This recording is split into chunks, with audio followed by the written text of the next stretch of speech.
Fear of the law and punishment were the tools of domestication, which weakened our connection to our instincts and made our behavior more predictable, safe, and herd-like. The meaning of all culture, wrote Nietzsche, is the reduction of the beast of prey man to a tame and civilized animal, a domestic animal.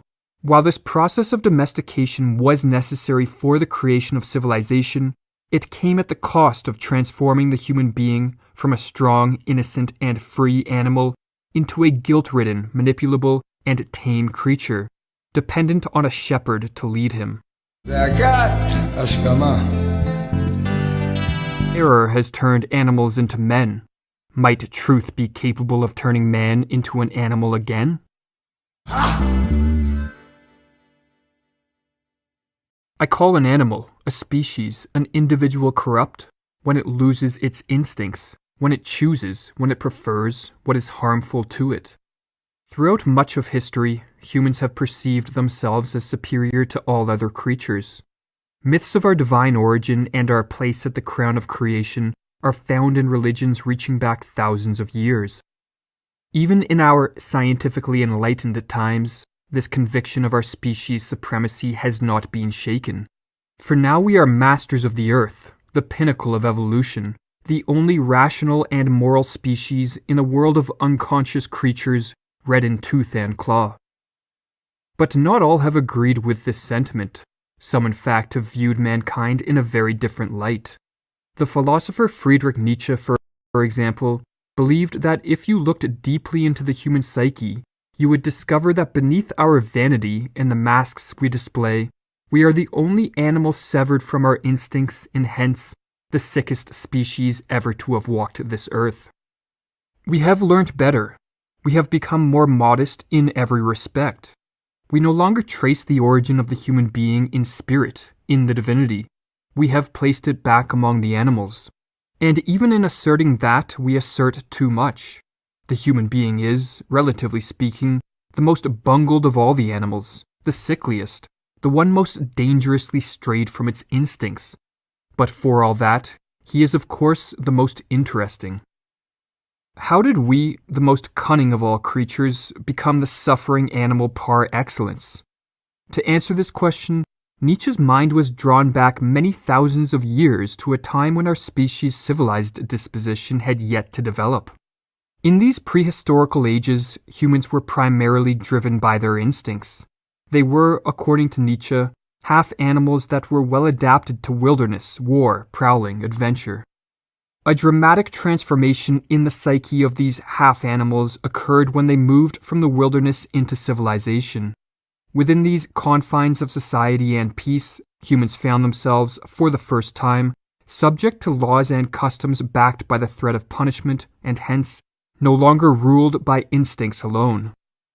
These social standards conditioned us into a more civilized existence, but they also weakened us and intensified our suffering. For in being suppressed and forced underground, our animal instincts did not disappear. Rather, they turned themselves backwards against man himself. They produced a sickness in the psyche Nietzsche called the bad conscience, a will to self-torment, thus marking the beginning of that dreadful human tendency to inflict pain upon oneself. As Nietzsche explained, the man who was forced into an oppressive narrowness and regularity of custom impatiently tore himself apart, persecuted himself, gnawed away at himself, grew upset, and did himself damage. With him was introduced the greatest and weirdest illness, from which human beings today have not recovered. The suffering of man from his own nature, from himself, a consequence of the forcible separation from his animal past, a declaration of war against the old instincts on which, up to that point, his power, joy, and ability to inspire fear had been based. Within the closed walls of civilization, a bad conscience is not all that ails us. Rather, as Nietzsche explained, with the aid of the morality of mores and the social straitjacket, man was actually made calculable. Fear of the law and punishment were the tools of domestication, which weakened our connection to our instincts and made our behavior more predictable, safe, and herd-like. The meaning of all culture, wrote Nietzsche, is the reduction of the beast of prey man to a tame and civilized animal, a domestic animal. While this process of domestication was necessary for the creation of civilization, it came at the cost of transforming the human being from a strong, innocent, and free animal into a guilt-ridden, manipulable, and tame creature, dependent on a shepherd to lead him. To call the taming of an animal its improvement is in our ears almost a joke. Whoever knows what goes on in menageries is doubtful whether the beasts in them are improved. They are weakened, they are made less harmful, they become sickly beasts through the depressive emotion of fear, through pain, through injuries, through hunger. It is no different with the tamed human being. As a result of this millennia-long process of the taming and weakening of our instincts, we have become too reliant on our consciousness, according to Nietzsche, our weakest and most fallible organ. We have developed into a ruminating animal who dissects every detail to a degree that can foster perpetual doubt and cynicism of life. But even worse, this trend has divorced us from our old leaders, the ruling unconscious drives, which guided our ancestors safely for hundreds of thousands of years amidst the terrors and dangers of nature. זעקת, השכמה. Has lost and destroyed his instinct, and can no longer trust the divine animal, and let go the reins when his understanding falters and his way leads through deserts. Nietzsche urged his readers to diminish their reliance on consciousness and to reconnect with their old and friendly unconscious guides. For when the great pains of life make an appearance, often it is these ancient instincts alone which can provide the strength and wisdom needed to persist. There comes for every man an hour in which he asks himself in wonderment, how is one able to live? And yet one does live. An hour in which he begins to understand that he possesses an inventiveness of the same kind as he admires in plants, which climb and wind and finally gain some light in a patch of soil and thus create for themselves their share of joy on inhospitable ground. Yet Nietzsche realized that a danger accompanies those of us who attempt to revive these old leaders. For in the process, we may unintentionally unleash our vicious and primitive passions. In other words, in repairing our severance from our instincts, we must be ready to confront the beast within. You aspire to free heights, your soul thirsts for the stars, but your wicked instincts too thirst for freedom. Your wild dogs want freedom. They bark with joy in their cellar when your spirit plans to open all prisons. To help us manage our primal nature, Nietzsche looked to the ancient Greeks, the models of all future cultured nations. Rather than denying their instincts, the Greeks accepted them and devoted festivals to all the passions and evil inclinations.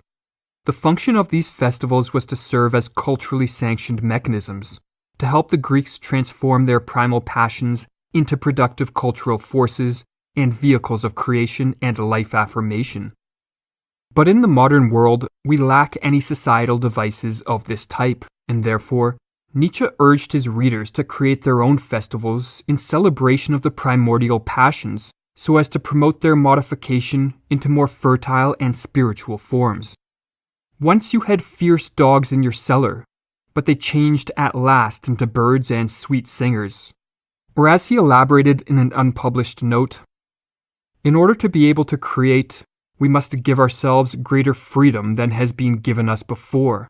At the same time, liberation from morality and relief through festivals, premonitions of the future, celebrate the future, not the past, compose the myth of the future, live in hope, blissful moments, and then cover up the curtain again and turn our thoughts to fixed, close goals.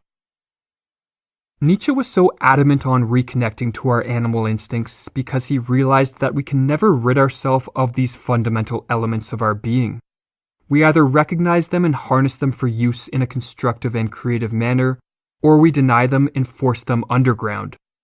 But this latter tactic divorces us from our old leaders, turns our instincts against ourselves and breeds a bad conscience, and perpetuates our herd-like behavior and dependence on a shepherd to show us the way.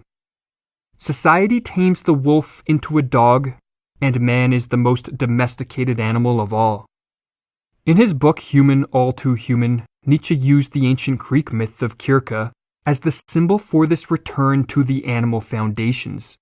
For just as the potions of the goddess Kirka had the power of transforming the human into an animal, so too Nietzsche thought honesty regarding our nature and origin can help us restore our connection to our instincts, put an end to our domesticity, and provide us with the wisdom and willpower to create new cultural values that serve as the foundation for the rise of unprejudiced, independent, and self-reliant men, the real pillars of a strong civilization. Or as he wrote, "Truth as Kirka, error has turned animals into men. Might truth be capable of turning man into an animal again?" זעקת, השכמה.